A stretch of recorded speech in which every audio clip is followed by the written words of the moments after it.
Hey guys, it's Mike with Riding in the Ozarks, and we're working on the DR650 again. So I bought these last year and I haven't put them on yet, but this is a rack to go on the back of my DR650 here. As I understand it, you're supposed to replace the stock grab handles with it, and it mounts into those points, but we're going to try and come up with some shims and keep the original grab handles as well. I saw a video that said it could be done, so we're going to take a shot at it. One thing I'm kind of worried about is it looks like it needs to go down to mounting that hose, and we're rubbing on the tail light. So who knows what we're going to have, but we're going to see what we can make work.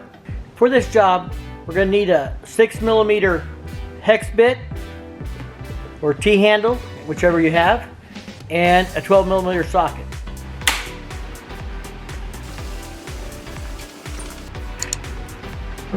Alright, so I removed the hex key bolt. Now we have a 12mm back here. We're going to take that loose, and I think you're supposed to relocate these turn signals to that rack. If we can keep the original grab bars, then I'm going to keep the original turn signal mount on the grab bar.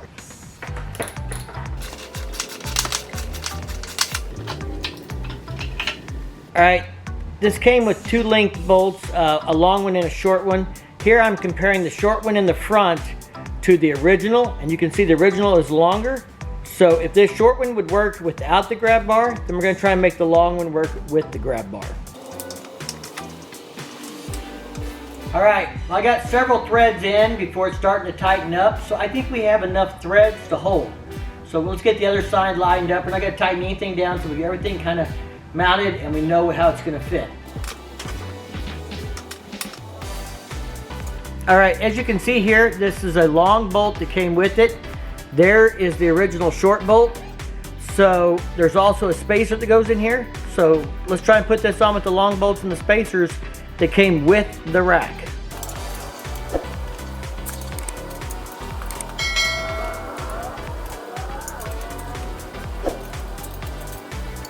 I don't know how well I'll be able to show you this, but if you guys can see that in there, that spacer doesn't want to fit with the grab bar and the rack. The rack needs to come out and the grab bar's in the way. I'm actually going to take the grab rail loose in the front and try and get the back in first and see if that'll make it easier to mount this rack.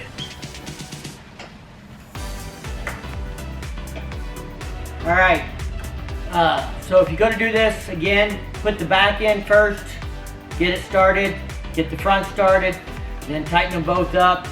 There's even room for a washer in here. Now, I'm a little concerned the front one has a little more gap because I think it's designed for this rail to sit in closer.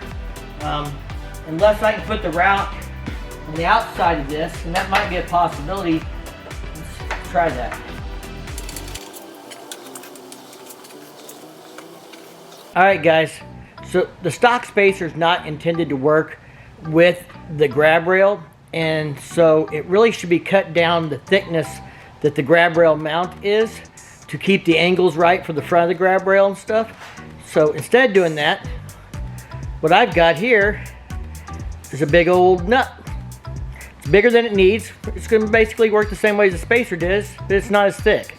I've measured it and it's going to be real close, so we're going to stick that in as a spacer instead.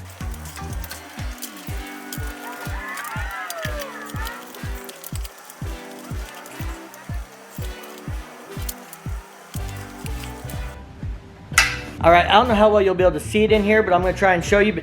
But essentially, I put the grab rail back against the frame like it normally would be. Then I put a spacer between the grab rail and the rack so that the rack is out where it wants to be and the grab rail is in where it wants to be. So right there, it's hard to see, but that's that old rusty nut. You can see the bolt sticking out on the inside here. The problem was if you try and put the grab rail outside, this angle is not good and the bolt doesn't want to come in and you're trying to bend the metal. This way we're keeping everything as close to its natural position as possible. Grab rail on the inside of the rack with a spacer between it and the grab rail, and then the grab rail on the outside of the rack. Alright, well, the rack is on, it's secure. I would say there's a few improvements they could make to the design. If somebody didn't mind grinding on it, even though it's got a finish on it already, then I would recommend notching this just a hair right here. It does rub. I expect it's gonna rub the blue finish off. Same thing on the other side. If it becomes annoying, then I'll probably take it back apart and cut that out with the body grinder. Now this rack fits really tight on the tail light also, but it is possible to mount this and leave the grab rails. You just gotta use spacers and make sure you put the grab rail against the frame, put the spacer right in there between the frame and the rack, and then tighten her up. This was designed to put the turn signals through here originally, which would raise them up, but I don't want them that close to anything I might strap on the top, so that's another reason I wanted to keep the grab rails in the original turn signal mounts. But I do like the blue. It matches the rest of the bike, except that I've got a new black seat ordered, so there won't be much blue left. But at the time when I ordered it, it matched the seat. Isn't that pretty? And I ordered this last year. At this time on Amazon, they say currently unavailable. They may come back in stock. I'll drop a link in the description down below if you want to check them out. Maybe by the time you see this video, they will be back in stock. If you like this video, give it a big thumbs up. If you do that YouTube thing, check out the content on my channel. And if you dig it, don't forget to subscribe down below. Ring that bell to be notified the next time I drop a new video. And as always, thank you for support. Stay safe and keep on riding.